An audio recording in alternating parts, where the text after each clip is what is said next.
2025 विधानसभा चुनाव के लिए बिहार कांग्रेस के संचार समन्वयक रीतू चौधरी अपने ट्विटर हैंडल पर विपक्ष के नेता श्री राहुल गांधी के देश भर से आए विश्वकर्मा समाज के प्रतिनिधियों से मुलाकात की वीडियो साझा की।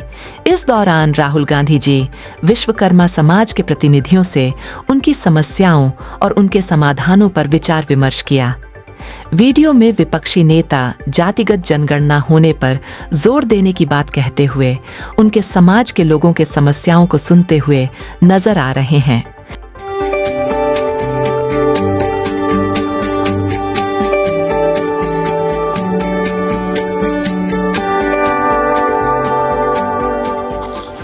सर, पूरे हिंदुस्तान में विश्वकर्मा समाज की आबादी बिहार में खासकर जनगणना के हिसाब से 7.5% है। विश्वकर्मा समाज 5 भागों में बटा हुआ था।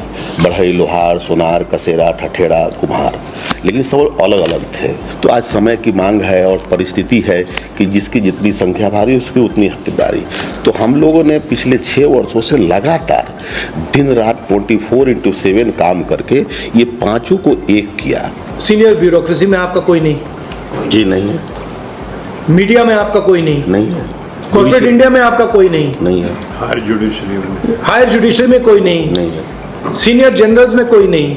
आपको ये सवाल पूछना है कि हिंदुस्तान का जो पूरा स्ट्रक्चर है उसमें हमारे लोग क्यों नहीं है? पावर स्ट्रक्चर हिंदुस्तान में हम 100 साल पहले आते तो सारा का सारा फर्नीचर ये बढ़ाई लोग बनाते थे। सही बात है। मतलब अगर ये बनता तो बढ़ाई बनाता था, वो बना तो बढ़ाई बनाता था, वो बना तो बढ़ाई बनाता था। जी जी, राइट। वो आपकी जगह खा गए, खत्म। आपकी जगह ले ली और चाइना के बढ़ाइयों को पकड़ा दी। जी, मार्केट को पकड़ा दिया। मार्केट को नहीं, चाइना में बढ़ाई काम कर रहा है। चाइना में बढ़ाई भी काम कर रहा है, लोहार भी काम कर रहा है, सुनार भी काम कर रहा है, कुम्हार भी काम कर रहा है, कसेरा भी काम कर रहा है। उधर की कंपनी उसकी है। ये जो पूरी जापान में इंडस्ट्री है इंजन बनाने वाली, ये पता है कौन चलाता है? ये जापान के जो ओरिजिनल लोहार थे वो चलाते हैं। वो चला। बट यहाँ हम लोग को आगे बढ़ने ही नहीं दिया जा रहा है। हाँ, तो मेरा सिर्फ ये कहने का मतलब है, ये जो आप लड़ाई लड़ रहे हो ये बहुत जरूरी लड़ाई है, मगर ये 1990 की लड़ाई है। आप सोचोगे यार हमारे 5 लोग विधानसभा में आ गए तुम्हारा काम हो जाएगा। वो 5 लोगों को ऐसे अंबानी खरीदेगा 2 मिनट में। तो हम लोग क्या करें? रास्ता बताइए ना। अब ये जो लड़ाई आप लड़ रहे हो, आप कुरुक्षेत्र उधर चला गया है। तो सर उधर जाने के लिए क्या संसाधन नहीं है हमारे पास? नहीं, सबसे पहले उधर जाने का तरीका जाति जनगणना है। जाति जनगणना में मैं क्यों प्रेशर डाल रहा हूं? क्योंकि मैं जानता हूं जिस दिन जाति जनगणना टेबल पे आ गया मामला ही खत्म, उस दिन आपके सब लोगों को पता लग जाएगा यार, ना हम शिक्षा के सिस्टम में हैं, ना हम स्वास्थ्य के सिस्टम में हैं, ना हम कॉर्पोरेट इंडिया में हैं। नहीं सर, हम तो मेरा कहना है मैं आपकी पूरी मदद करूंगा कि आपके एमएलए बन जाए, बट जब तक आप वो बड़ा सवाल नहीं पूछोगे तब तक आपका होने वाला कुछ नहीं है। बड़ा सवाल है कि हिंदुस्तान का जो पावर का सिस्टम है उसमें आपको कैसे घुसाया जाए जी। और इससे उसमें नहीं घुस रहे हो, इससे नहीं घुस पाओगे। आपकी हिस्ट्री है, आपका कल्चर है, आपका जीने का तरीका है। सबसे पहले आपको अपनी जो हिस्ट्री है उसमें कॉन्फिडेंस लानी पड़ेगी। दलित जो है वो सबसे दबा हुआ है, बट अपनी हिस्ट्री में उसकी कॉन्फिडेंस है। उनका इकट्ठा होने का अपने इतिहास को याद रखा, आप भूल गए। और पूरा राजनीति, हिंदुस्तान की राजनीति का पूरा गेम यही चल रहा है कि यार ये जो ओबीसी हैं इनको अपना जो इतिहास है ये भूलवा दो। हिंदुस्तान की जो इंडिपेंडेंस की जो स्ट्रगल थी वो 2 फेज में थी। पहले कांग्रेस पार्टी कह रही थी कि भाई देखो हम अंग्रेजों के सिस्टम को एक्सेप्ट करते हैं, इसमें हम रिप्रेजेंटेशन चाहते हैं।